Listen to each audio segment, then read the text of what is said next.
Tax में छूट देने से सिर्फ नहीं होगा, हमारी आमदनी कैसे बढ़ेगी उसके बारे में भारत सरकार को विचार करना चाहिए। साल में 2 करोड़ नौकरी देने की घोषणा कौन किया था?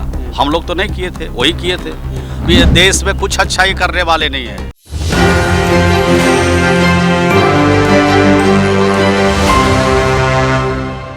नमस्कार, एक न्यूज़ 24 देख रहे हैं आप और मैं हूं आपके साथ अविनाश। इस वक्त हमारे साथ बिहार सरकार में मंत्री ग्रामीण विकास मंत्री श्रवण जी हैं। बजट पेश किया गया केंद्र सरकार के द्वारा, इनकम टैक्स को लेकर काफ़ी छूट दिया, क्या कहेंगे?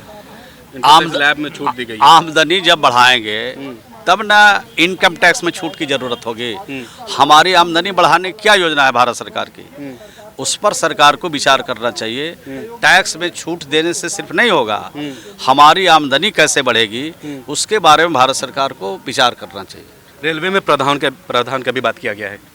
नहीं, रेलवे में तो जो 3rd क्लास में लोग चलते हैं, स्लीपर में चलते हैं, 3rd AC में चलते हैं, उनके लिए सुविधा सरकार को बढ़ाना चाहिए।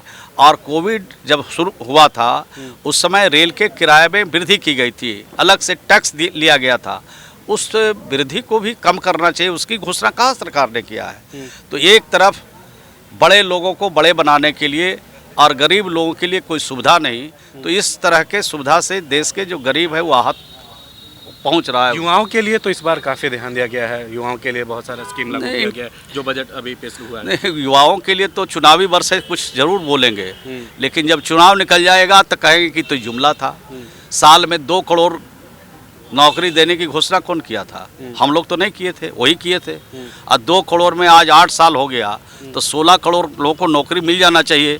तो इनका वादा तो सब खोखला रहता है, जुमला रहता है। ये जुमलाबाज लोगों के क्या हम लोग कहें? बिहार के लिए आप हमेशा से स्पेशल स्टेटस की मांग करते हैं, लेकिन इस बजट पे सत्र में ऐसा कुछ बात भी नहीं किया गया जो बजट पेश किया गया। नहीं, वो करेंगे नहीं। उनको बिहार से कुछ लेना देना नहीं है, उनके बिहार के लोगों का वोट चाहिए। तो 2024 में उनको पता चल जाएगा कि बिहार के लोग कैसे वोट देते हैं। बिहार के लोग इनके सारी चीज़ों को समझ चुके हैं।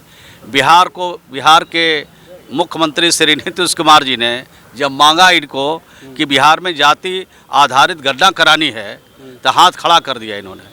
तो बिहार के मुख्यमंत्री ने जाति आधारित गणना कराने की घोषणा कर दिया, और घोषणा ही नहीं किया, उसको मूर्त रूप दे रहा है। अब पूरे देश में इसका डिमांड उठ रहा है, अब भारत सरकार का पसीना छूट रहा है।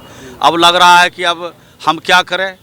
तो ये तो इस तरह के काम करते रहते हैं, तो इससे बिहार को बहुत फ़ायदा ये पहुँचाने वाले नहीं हैं।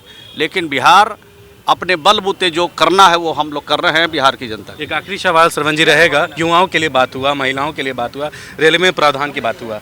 श्रवण जी को क्या लगता है कि जो बजट पेश हो उसमें अच्छा क्या है श्रवण जी के हिसाब से? बिहार में कुछ देश में कुछ अच्छाई करने वाले नहीं हैं, इनकी नाव डूबने वाली है। और बिहार के जो लोग हैं इनको समझ चुके हैं। देश के लोग को भी इस बार समझा दिया जाएगा कि किस तरह से ये देश को डुबाने में लगे हुए हैं। ये समाज में तनाव पैदा करने वाले लोग हैं, नफरत पैदा करने वाले हैं। ये काम करने वाले बिहार देश के लिए नहीं है। धन्यवाद। ठीक है, हमारे साथ श्रवण जी थे जो बिहार सरकार में ग्रामीण विकास के मंत्री हैं। श्रवण जी हमारे साथ बात साफ तौर पे कहा, जिस तरीके से आज बजट पेश हुआ है केंद्र सरकार के द्वारा, उन पर साफ तौर पे ये हमलावर कह रहे हैं कि केंद्र सरकार का ये जुमलाबाजी है। और युवाओं के लिए अगर कुछ बात किया गया है तो वो बस इसलिए किया गया क्योंकि वो 2024 में चुनाव है, वोट लेने के लिए युवाओं के लिए कुछ स्कीम लाएं। लेकिन बीजेपी सरकार जो है, केंद्र सरकार का जो नैया है वो डूबने वाला है, ऐसा श्रवण कुमार जो बिहार सरकार में मंत्री हैं ग्रामीण विकास के, वो कह रहे हैं। और इस बार जो नैया है उनकी डूब जाएगी, बिहार के लिए कुछ भी काम नहीं। जब स्पेशल स्टेटस की बात किया हमने, बिहार को स्पेशल राज्य का दर्जा का बात किया, उस पर उन्होंने कहा कि कभी दे ही नहीं सकते हैं। बिहार के साथ हमेशा दोहरा नीति किए हैं और बिहार को हमेशा दूसरे नज़र से देखते हैं। और जिस तरीके से बिहार में वो बोले हैं कि अभी जो बजट पेश हुआ है, एक भी कोई काम है जो बिहार के लोगों के लिए उन्होंने नहीं किया है। फिलहाल इस खबर में इतना ही। सहयोगी जैकी के साथ मैं अविनाश, एक न्यूज़ 24 पटना।